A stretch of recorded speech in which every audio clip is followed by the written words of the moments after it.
আজ সকালেই ঘুম থেকে উঠে দেখলাম আকাশটা একদম মেঘলা। ঘুম থেকে উঠে ফ্রেশ হয়ে তাড়াতাড়ি ঘরটাকে আমি এবং মা একটুখানি পরিষ্কার করে গোছগাছ করে নিলাম, কারণ সকাল সকাল যত ঘর পরিষ্কার হয়ে যায় তত কিন্তু নিজেদেরকেও ফ্রেশ লাগে। এরপর বারান্দায় যে গাছগুলো ছিল সেই গাছগুলোকে একটু ভালো করে জল দিয়ে দিলাম। আমরা কদিন ছিলাম না বলে গাছগুলো একেবারেই মরে গিয়েছিল, তো গাছগুলোকে ভালো করে জল দিয়ে দিয়ে এখন একটুখানি আয়ত্তে আনা হয়েছে। এরপর সকালবেলা আমি ব্রেকফাস্ট কমপ্লিট করে বেরিয়ে গেলাম। এখন যাচ্ছি আমার ডক্টর দেখাতে, জেনারেল মেডিসিনের কাছে, কারণ আমার স্টিচ এরিয়াটা এখনও ভালো করে শুকায়নি।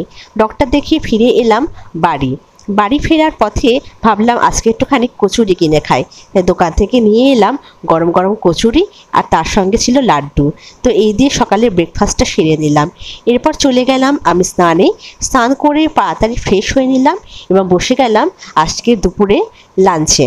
তো লাঞ্চে আমাদের একদম নিরামিষ রান্না হয়েছিল।